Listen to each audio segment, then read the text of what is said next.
আমার আজকের রেসিপি নিরামিষ সয়াবিন আলুর একটা রেসিপিটা সাধারণ হলেও কিন্তু খেতে কিন্তু অসাধারণ হয়। এইভাবে নিরামিষ সয়াবিন রান্না করলে বাড়ির সবাই কিন্তু আঙুল চেটেপুটে খাবে। নমস্কার বন্ধুরা, কিচেন ক্রাভিংসের সকলকে স্বাগত জানিয়ে শুরু করছি আজকের রেসিপি। আশা করছি রেসিপিটি সকলের ভালো লাগবে। ভালো লাগলে একটা লাইক, কমেন্ট, শেয়ার করার অনুরোধ থাকলো। পাশে থাকা বেল আইকনটি প্রেস করে সঙ্গে থাকবে নেক্সট রেসিপি দেখার জন্য। আর ভিডিওটি স্কিপ না করে লাইক দিয়ে দেখা শুরু করো বন্ধুরা। তাহলে দেখে নেওয়া যাক আজকের রেসিপি। দেখতে থাকো, সঙ্গে থাকো।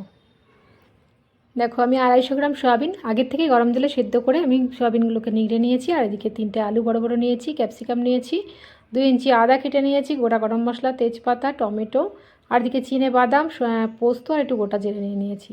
এখন আমি এই চিনে বাদামটাকে একটু ড্রাই রোস্ট করে নেবো। আর এইভাবে কিন্তু চিনে বাদাম দিয়ে মশলাটা করলে কিন্তু দুর্দান্ত হয়। এই মশলাটা রান্নায় কিন্তু স্বাদ কিন্তু দ্বিগুণ বাড়িয়ে দেয়। আমি চিনেবাদামগুলোকে ভালো করে ড্রাই রোস্ট করে নিয়েছি। এবারে একটা প্লেটের মধ্যে আমি চিনেবাদামটাকে নিয়ে ঠান্ডা করে নেব। তারপরে আমি মশলাটা রেডি করব। বাদামটা ঠান্ডা করে নিয়েছি।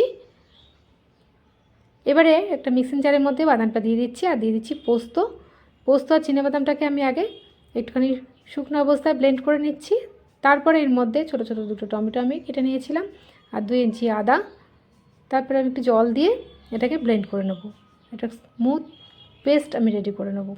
এই মশলাটাই কিন্তু রান্নার একদম টেস্ট বাড়িয়ে দেবে। এবারে এদিকে ওভেনে একটা কড়াই বসিয়ে দিয়েছি। কড়াইটা গরম হলে দিয়ে দেবো একটু সর্ষের তেল। সর্ষের তেলটা গরম হয়ে গেছে। সর্ষের তেলটাকে আমি একটু নেড়ে চেড়ে নিচ্ছি খুন্তি দিয়ে। তারপরে এই তেলের মধ্যেই আমি ফোড়নে দিয়ে দেবো গোটা জিরে আর দিয়ে দিচ্ছি গোটা গরম মশলা, এলাচ, লবঙ্গ, দারচিনি, 2টো তেজপাতা দিয়ে ভালো করে আমি নেড়ে চেড়ে নিচ্ছি। একটা সুন্দর ফ্লেভার আসা পর্যন্ত 10 থেকে 15 সেকেন্ড আমি নেড়ে নিয়েছি। তারপরে আলুগুলোকে এর মধ্যে দিয়ে আমি ভেজে নেব। তারপরে মশলাটা দিয়ে আমি কষিয়ে রান্না করব।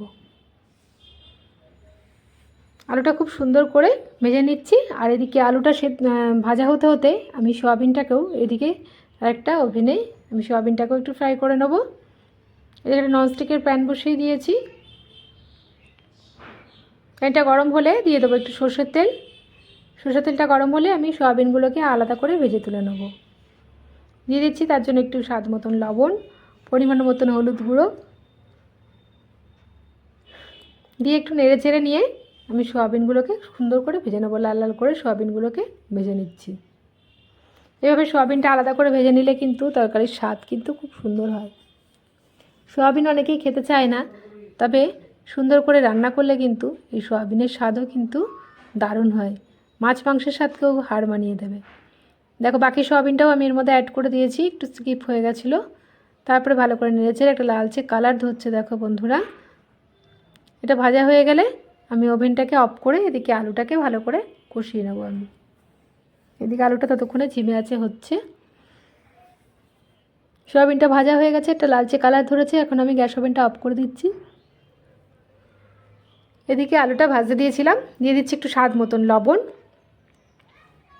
পরিমাণ মতন হলুদ গুঁড়ো দিয়ে এবার আলুটাকে ভালো করে নেড়ে চেড়ে নিচ্ছি। লাল লাল করে আলুটা ভাজা হলে এর মধ্যে আমি সয়াবিনটাকেও দিয়ে দেবো। আলুটা ভাজা হয়ে গেছে, এখন আমি সয়াবিনটার মধ্যে অ্যাড করে দিচ্ছি। সয়াবিনটা অ্যাড করে দিয়েছি বন্ধুরা, একটুখানি স্কিপ হয়ে গেছিলো, বারবার করে স্কিপ হয়ে যাচ্ছে। এবারে আমি যে মশলাটা রেডি করে রেখেছিলাম, বাদাম, পোস্ত, কাজু, বাদাম আর হচ্ছে আদা, টমেটো, সেটা দিয়ে আমি এটা কষিয়ে নিচ্ছি। খুব সুন্দর করে আমি মশলাটা কষিয়ে নেব। দিয়ে দিচ্ছি এর জন্য 1 চা চামচ জিরের গুঁড়ো, 1 চা চামচ ধনের গুঁড়ো, ঝালের জন্য দিয়ে দেবো একটু লঙ্কার গুঁড়ো, আর কালারের জন্য দিয়ে দেবো একটু কাশ্মীরি লঙ্কার গুঁড়ো। তারপরে ভালো করে নেড়ে ছেড়ে নিচ্ছি। মশলা থেকে তেল ছেড়ে দিলে আমি একটু গরম জলের মধ্যে অ্যাড করে দেবো। ক্যাপসিকামগুলো এর মধ্যে দিয়ে দিলাম। তারপরে ভালো করে কষিয়ে নিলাম। সুন্দর করে কষিয়ে নিয়েছি। এখন আমি একটু গরম জল অ্যাড করে দিচ্ছি এর মধ্যে। গরম জল অবশ্যই দিতে হবে, ঠান্ডা জল দিলে কিন্তু সয়াবিনগুলো কিন্তু চুমসে যাবে একদম। তারপরে ভালো করে নেড়ে চেড়ে ওপর থেকে আরেকটু মিক্স দেওয়া জল দিয়ে দিচ্ছি আর চেরা কাঁচা লঙ্কা দিয়ে দিচ্ছি 3-4টে। আর দিয়ে দেবো একটু স্বাদ মতন আর একটু লবণ আমি অ্যাড করে দেবো। লবণটা চেক করে দেখলাম, দিয়ে আর একটু লবণ অ্যাড করে দিলাম। এবার আমি ঢাকনা দিয়ে দিচ্ছি 10 মিনিটের জন্য। সয়াবিন আলু ফাইনালি কিন্তু আমার হয়ে গেছে। আলুগুলোও সেদ্ধ হয়ে গেছে, সয়াবিনের মধ্যে খুব সুন্দর ঝোল ঢুকেছে। এবার নুন ঝাল মিষ্টি ব্যালেন্সের জন্য দিয়ে দিচ্ছি একটু চিনি, আর দিয়ে দেবো একটুখানি ঘি, খুব সামান্য ঘি অ্যাড করে দিলাম যেহেতু নিরামিষ রান্না। আর দিয়ে দেবো একটু শাহি গরম মশলা, দিয়ে ভালো করে নেড়ে ছেড়ে আমি স্ট্যান্ডিং টাইমে 5 মিনিট রেখে গ্যাসটা অফ করে রাখবো। রেডি হয়ে গেছে সয়াবিন আলুর আমার রেসিপি। ফিরে আসছি 5 মিনিট পর। এবার আমি একটা বোলের মধ্যে এটাকে সার্ভ করে নিচ্ছি। এটা গরম গরম ভাত, রুটি, পরোটা সব কিছুর সঙ্গেই কিন্তু দুর্দান্ত লাগবে। দেখেই বুঝতে পারছো কতটা লোভনীয় হয়েছে। নিরামিষের দিনে এইভাবে একবার নিরামিষ সয়াবিন আলুর রেসিপিটি বাড়িতে ট্রাই করে দেখবে, বাড়ির সকলেই কিন্তু চেটেপুটে খাবে।